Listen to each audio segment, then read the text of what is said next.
She fainted, a voice shrieked. The crowd stilled, then chaos rippled through Gate 14. Phones raised, gasps filled the air. And then he appeared. Dr. Taejun Choi, heir to the Choi medical empire, Korea's most brilliant and untouchable surgeon, cut through the crowd with swift authority. His navy suit was immaculate, his dark hair falling slightly into his eyes. Yet his hands, steady as stone, lowered to check her pulse with surprising gentleness. The airport was alive with movement, rolling suitcases, sharp announcements echoing in English, Korean, Mandarin. Travelers moved with practiced efficiency, eyes fixed on departure screens. Somewhere among them, Ava Williams clutched her boarding pass like it was a lifeline. Her chest tightened. The floor beneath her shoes swayed as if the polished tiles were a ship on water. Not here, not now. She hadn't slept in nearly 2 days. Between her exhausting shifts at the diner in Atlanta, scraping together rent, and the desperate attempt to chase a dream abroad, Ava's body finally gave out. Her vision dimmed into black. The sound of her boarding pass fluttering to the floor was the last thing she heard before everything went silent. "Step back," he commanded, his deep voice calm but firm. The crowd obeyed. Her pulse was faint but there. He loosened the scarf around her neck, assessing quickly. "Severe exhaustion," he muttered. "Likely hypoglycemia." Lifting her head, he brushed back a strand of hair from her face, and for the first time in years, something broke through his steel-like composure. She wasn't glamorous. She wasn't polished. Her jeans were faded, her sneakers scuffed. But there was something about her unexplainable pull. Her lashes fluttered, hazel eyes half opening to meet his. Confusion lingered, her lips barely moving. "Am I dying?" she whispered. His jaw tightened, a storm flickering behind his controlled expression. For years, women had begged for his attention, but none had reached past his armor. Yet this stranger, fragile and trembling, stirred something dangerously real inside him.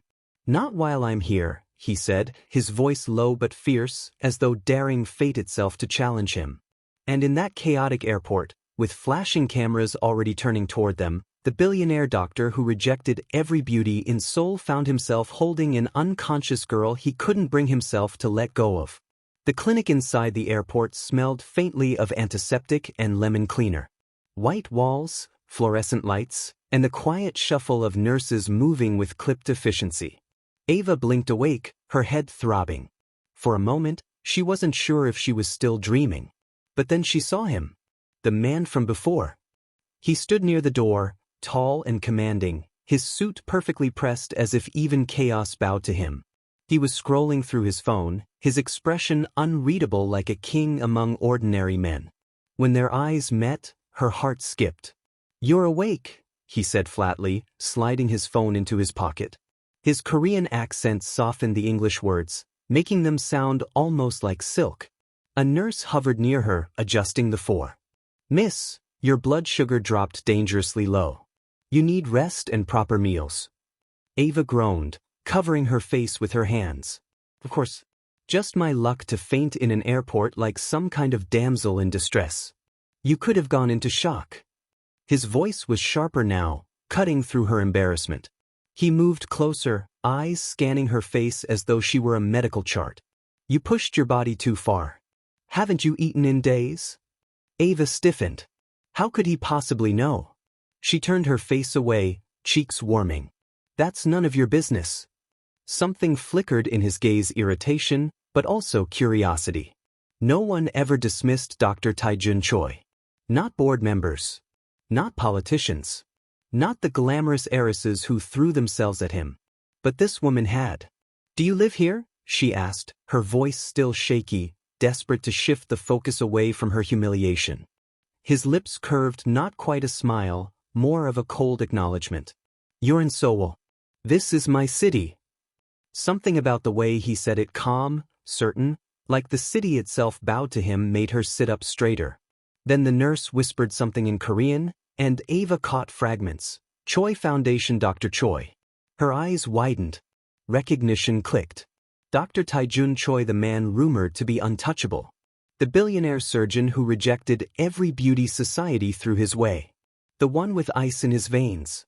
And he had carried her, an ordinary black girl with nothing but a half-empty wallet and faded jeans, out of an airport. "Why did you help me?" she blurted out, unable to stop herself. For the first time, his expression softened just enough to reveal something human. His dark eyes held hers, steady and piercing. "Because you were falling," he said quietly. "And I don't let people fall if I can stop it." Ava's breath caught. Something in his voice didn't just sound like a doctor's oath. It sounded personal, almost haunted. Before she could ask, his phone buzzed. He glanced at the screen, his face hardening back into marble. "I'll arrange your transport when you're stable." And then he walked out, leaving her with a racing heart and one impossible question. Why did the ice doctor, the man who rejected every beauty in Seoul, care whether she fell or not? The clinic discharged her within the hour, insisting she rest for the next day at least. But rest was something Ava could never afford. She clutched her luggage like her entire life depended on it as she walked out of the airport clinic, trying not to think about the fact that she had maybe $50 left in her wallet. Barely enough for food, certainly not enough for a hotel in Seoul. Her flight had been delayed until the following morning, but she didn't dare complain. Instead, she wandered toward the waiting area, hoping to find a quiet corner to sit until daylight. A reckless decision. The voice came from behind her, smooth and firm. She turned and found him again, Dr. Taejun Choi, standing with his hands in his pockets, watching her like she was a puzzle no one had ever solved. She frowned. "Are you following me?" "Observing," he corrected coolly. "You left the clinic too quickly." Her cheeks burned. "I can't exactly lie down in a hospital bed like some pampered princess. Some of us don't have that luxury."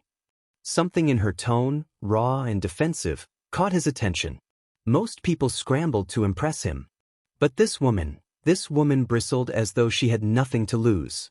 "You don't have anywhere to go." It wasn't a question.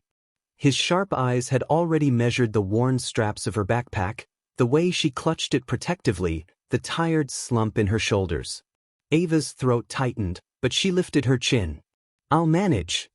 He should have walked away. It wasn't his responsibility. He had surgeries scheduled, board meetings awaiting his presence, an entire empire resting on his shoulders. And yet, for reasons he couldn't name, he couldn't let her disappear into the crowd.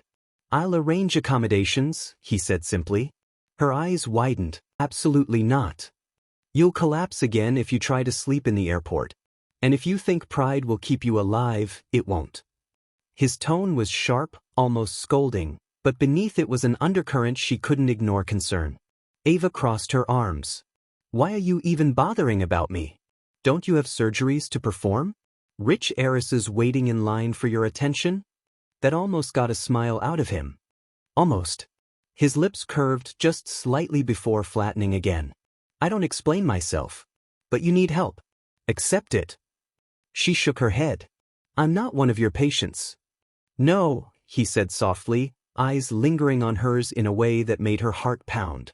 "You're not." And somehow, that single statement carried a weight she couldn't understand. Before she could argue further, a sleek black car pulled up to the curb. His driver stepped out, bowing slightly. Taejun gestured toward the open door. "Get in," he ordered. Ava hesitated, every instinct screaming at her not to trust a man like him. But her body ached, her eyes burned with fatigue, and for once she wanted to believe someone cared if she fell again. So, against her better judgment, she stepped inside. As the car glided into the Seoul night, Ava stole a glance at him. He sat beside her, unreadable, like a storm contained within human form. And for the first time in her life, Ava wondered if meeting Dr. Taejun Choi at Gate 14 wasn't an accident at all, but the beginning of something that would change everything. The car rolled silently through Seoul. City lights flickering across the tinted windows. Ava leaned her head against the glass, pretending to sleep, but every sense was on high alert. Beside her sat the most intimidating man she had ever met. Dr. Taejun Choi, commanding. Impossible to read. Yet, every time her body swayed from exhaustion, his hand hovered subtly, as though ready to steady her. He never touched her, but the awareness of his presence wrapped around her like a second skin. They arrived at an exclusive high-rise near the Han River. The lobby alone looked like it belonged to royalty. Marble floors, gold accents, the faint scent of lavender. Ava's breath caught. She didn't belong here. This is temporary, Taijun said, stepping out of the car first. His voice was clipped, businesslike. Until your flight. Right, Ava muttered, clutching her luggage as though it would keep her grounded. Temporary. But as they stepped into the elevator, silence pressing between them, Ava stole another glance at him. His jawline was sharp, his gaze distant like he was a million miles away. Not just distant. Guarded. She didn't know why, but she asked softly, "Do you always take in strangers you find unconscious at airports?" For the first time that night, his expression shifted. His jaw clenched, his eyes flicked toward her, and something unspoken lingered there. A memory maybe. "No," he said, his voice low. "Not anymore." "Anymore?" she pressed before she could stop herself. The elevator chimed, and the doors opened into his penthouse, an expanse of glass walls, polished stone, and cold elegance. A home that looked like it belonged in magazines, but felt empty. Taijun set his keys on the counter, but his shoulders stiffened. He didn't usually share himself with anyone, let alone a stranger. But something about Ava's directness slipped past his defenses.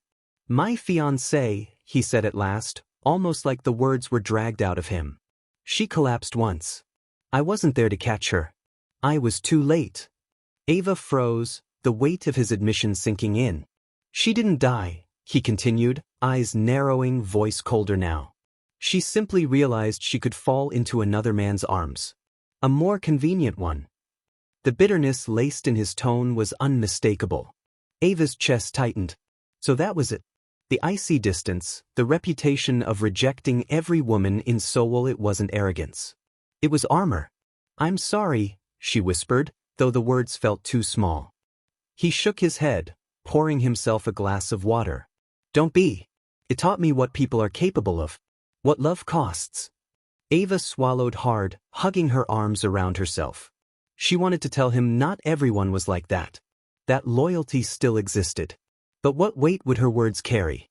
She was nobody, a struggling girl who fainted at airports. And yet, as she watched him standing there in his immaculate kitchen, framed by city lights, she realized something. Beneath the billionaire, beneath the surgeon, beneath the ice Taijun Choi was a man still haunted by the one time he hadn't been able to catch someone he loved. And maybe that was why he couldn't let her fall. Morning light poured into the penthouse, softening the cold edges of steel and glass. Ava stretched slowly on the couch, her back aching. She hadn't dared touch the pristine guest room Taijun's housekeeper had pointed out the night before. Somehow, she felt like stepping into that space would cross a line she wasn't allowed to cross. Her stomach growled. Loudly. "Embarrassing," she muttered, pressing a hand to her abdomen. From the kitchen, a voice answered dryly. "Your body disagrees with your pride." She startled, nearly falling off the couch. Taijun stood by the counter, dressed casually, now if one could call a crisp white shirt and perfectly tailored trousers casual. He looked like a magazine spread brought to life, while she sat there in her wrinkled hoodie and sneakers. "I didn't realize you were home," she stammered. "I postponed surgery." She blinked. "You postponed what? Isn't surgery important?" His gaze met hers, sharp but unreadable. "So is making sure you don't faint again." Her lips parted, but no words came. No one had ever cared enough to prioritize her. Certainly not someone like him. He set a plate in front of her, rice porridge, boiled egg, and sliced fruit. Simple, but steaming and fragrant. She hesitated. "This looks expensive." "It's breakfast," he said, sliding into the chair across from her. Despite herself, Ava ate. Bite by bite, the warmth spread through her body, grounding her. She caught him watching her, not with pity, not with mockery, but with a strange, quiet intensity. "You're leaving today?" he asked. She nodded quickly. "Yes. My flight is this afternoon." But even as she said it, her chest squeezed. Her accommodation had fallen through because her so-called friend in Seoul had backed out at the last minute. She had nowhere to stay, no job lined up. She was stepping into a city where she knew no one. Taijun seemed to sense it. his brows lowered. You don't have anywhere to go. Ava stiffened. I'll figure it out. I'll arrange something. There it is again, she shot back, folding her arms. Why do you keep doing that? I'm not your responsibility. For a moment, silence filled the kitchen. He leaned back, studying her like a surgeon analyzing a stubborn patient. Because, he said finally, if I walk away, I'll remember it later. And I don't want another memory I can't undo. The honesty in his tone disarmed her. She wanted to argue, but before she could, his phone buzzed. He answered, speaking rapidly in Korean, his voice turning sharp and commanding. Ava watched him. He wasn't just powerful, he was power itself, and the world seemed to bend around him. When he ended the call, his eyes returned to her. I'll drop you at your flight. But fate had other plans. As they arrived back at Incheon International, the air was alive with flashes. Reporters. Cameras. Shouts. A voice called out, Dr. Choi, is this the woman? The one you carried yesterday? Ava froze. Dozens of cameras turned toward her, shutters clicking. Reporters shoved microphones forward. Is she your new girlfriend? Are you dating a foreigner? Why is the ice doctor protecting her? Taejun's hand moved instinctively, guiding her behind him. His jaw tightened, his eyes flashing with something dangerous. Back off, he snapped, his voice carrying like a blade. The reporters stilled for a moment, but the damage was done. Ava's face was already on every screen. The ordinary girl with nothing linked to the most untouchable man in Seoul. And as the crowd surged, Ava realized something terrifying. She hadn't just fainted into Taejun Choi's arms. She had fallen into his world. By the time Taejun guided Ava through the sliding glass doors of the terminal, the chaos was unstoppable. Reporters pushed forward like wolves scenting blood, cameras flashing so brightly Ava could barely keep her eyes open. Dr. Choi, please, who is she? Is this your fiancé? Have you finally chosen a woman after rejecting everyone else? The questions came like bullets. Ava's heart pounded in her ears. She wasn't used to being looked at, let alone by dozens of lenses capturing every nervous twitch. She raised a hand to shield her face, wishing the ground would swallow her whole. Taejun's hand moved, firm at her back. He leaned toward her just enough for only her to hear. Don't look down. Keep walking. His tone was commanding but steady, like a surgeon in an operating room. And strangely, she obeyed. Step after step, she followed his lead through the sea of flashing lights. By the time they reached his car, she was trembling. He opened the door for her, ignoring the swarm still shouting questions. Only when they were safely inside and the tinted glass cut off the outside world did Ava finally exhale. This is insane, she whispered, clutching her suitcase. Why do they even care? Because I touched you, he said simply. Her eyes widened. Excuse me? His gaze flicked toward her, sharp but calm. I don't touch people. Not in public. Not in private. They know that. For years, society women, celebrities, politicians' daughters, they've tried. I refused them all.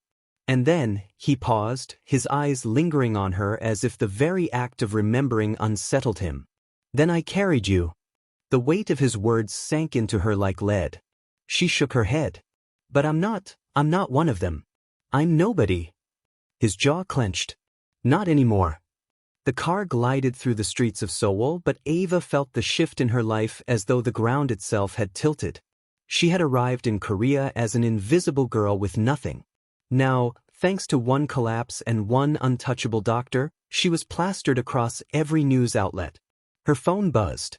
Dozens of notifications poured in, friends, co-workers, even distant acquaintances back in Atlanta. Screenshots of headlines.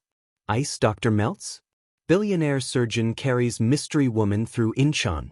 Choi Foundation heir spotted with foreign beauty at airport. Ava's stomach flipped. Beauty? They didn't mean it as a compliment, they meant it as mystery, as scandal. Her voice trembled. I can't do this. I'm not built for this kind of attention. You won't face it alone. She blinked at him. The words were quiet but firm. Almost like a vow. Before she could respond, his phone rang. He answered, speaking sharply in Korean. Ava couldn't understand the words, but she didn't need to the tension in his voice to say enough. When he hung up, his expression was darker than she had ever seen. The board wants an explanation, he muttered. They think you're a liability. Ava's chest squeezed. A liability? His eyes softened, just for a moment. To them maybe. To me he shook his head, the mask slipping back into place. I'll handle it. And as the car sped through the city, Ava realized something chilling. She hadn't just stepped into a scandal. She had stepped into a battle, one that might cost him everything. The scandal didn't fade. Ava sat curled on the edge of the penthouse couch, scrolling through her phone with a pit in her stomach. She had come to Korea with dreams of a fresh start, maybe even finding a small writing job. Instead, her name was being chewed up and spit out by strangers who didn't even know her. When Taejun returned from his meeting, she quickly shoved her phone aside. But he noticed anyway. His eyes flicked toward her, sharp as always. You've seen it. She forced a shrug. Hard not to, when half the internet seems to hate me already. They don't matter, he said flatly, removing his jacket. Easy for you to say, she muttered. You're used to it. I'm just, she trailed off, the words catching in her throat. Just ordinary. Just nobody. But Taejun stepped closer, his presence filling the room like gravity. You are not just anything. Her breath caught at the unexpected fierceness in his tone.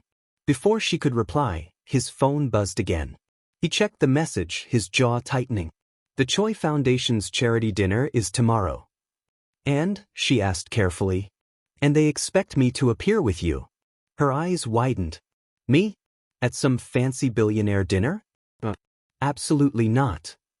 He ignored her protest, already pouring himself a glass of water. If you don't come, the media will assume guilt.